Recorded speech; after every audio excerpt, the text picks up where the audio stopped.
so central to what our story is, our vision is, our relationship with God is the notion of a Sabbath. When you think about it, it's the great gift that Judaism has given to the world. In fact, there's a book called The Gift of the Jews that's been written, I forget the name of the author, a non-Jewish author, who said that the great gift of the Jews to the world was the Sabbath.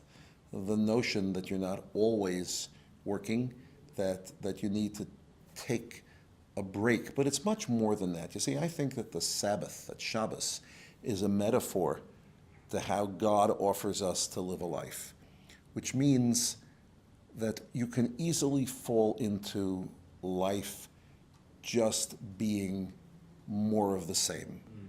And we talk in Hebrew about the beauty of Judaism is that we get to be Mekadesh HaChol, that we take the normative and we make it magic. And we do that through our entire system, through taking a moment for prayer, through saying a blessing on food, for anticipating holidays and reminiscing on the holidays. The whole process of our living is the process of saying, how do we make magic the normative? The meta vision for that is Shabbat. Right? It says, in the course of your week, in the course of your cycle, there is one day that compels you to be different and separate, to not work on what you do the rest of the week, which is important to do, but to be able to reflect, to celebrate, to connect in a more leisurely way with your Creator, to think of your community, and to think of how we savor life. Sabbath is not just the absence of work, it's the creation of sacred space. It's the creation of sacred space. And in fact, God created in 6 days, and then He created the Sabbath.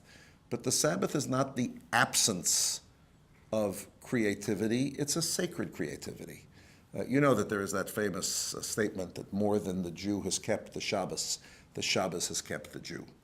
And that's because there is something to the ineffable cycle of building your week up to Shabbat, and for Shabbat being a taking stock, looking forward, refreshing, doing differently, involved with your Creator, involved with your family, taking perspective. That's just incredibly important. And it doesn't mean, here's a day where you've worked so hard all your week, now you get to sleep for 24 hours. By no means. It's really wonderful to be able to say, I can take a little bit of a rest, but it's not about sleeping. It's about, in fact, awakening. Because sometimes the rhythm of the week has its own anesthetizing factors to it. And it's the Shabbos that brings us awake, that puts everything else into context. And it's magic.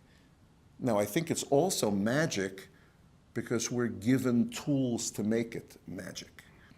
And that's why we make Kiddush, because we make the secular sacred, we make the normative magic.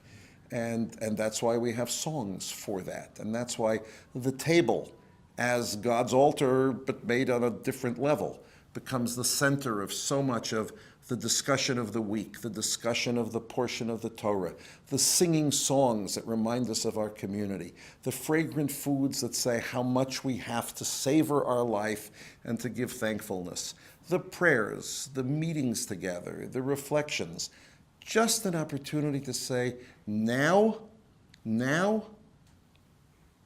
I am something magical. And I think that's what's so special about the Shabbos. For the Jewish community, it has been for millennia the commonality that has tied us together, an opportunity for people of different Jewish backgrounds to know that they share that. I think an opportunity for us as a nation to say, here's a model that we can give to other people of goodwill because it's really splendid. And it's not just a day off. In fact, it's a bad expression because the Shabbos is not a day off, it's a day on. Largely, it's a time for me and my family to celebrate us and God. ultimately. There were a series of laws called blue laws, which said that all businesses were closed on the Sabbath, which was Sunday. And then as commerce started to take a larger piece of the American dream at its own cost, and as people got very busy and the like, in more and more jurisdictions, the blue laws were repealed and Sunday became another day. Now, mostly you didn't work unless you were working in the retail sector, so you had to work. But now, in most places, Sunday is as busy as Saturday, is as busy as Friday. But there was a time in America when Sunday was the Sabbath for so many Americans, and it wasn't a time to go to the shopping mall. It was a time for Sunday dinner. It was a time for going to church. It was time for family being together. That, in fact, is the gift of the Jews, the gift of that Sabbath. I think we are incredibly poorer for it, and I think that we are blessed because willy-nilly, whether the world says so or not, Shabbos has to be Shabbos for us. Was to reach beyond ourselves to other Jews, to other people of goodwill, to model these values, and not to try to convince people to be like us, but to convince people to be all they can be and to have a relationship with God as they choose to have it. Esther and I had the privilege of being in South Africa last year when the Chief Rabbi Warren Goldstein implemented what he called the Shabbos Project, which was his vision of saying, if you have 70,000 Jews in South Africa, what if we created a template and resources and programs and created a buzz that all Jews in all the Jewish communities of South Africa would choose this one Sabbath and would observe it, without imposing exactly what observe it means, but provide them with resources and opportunities and programs.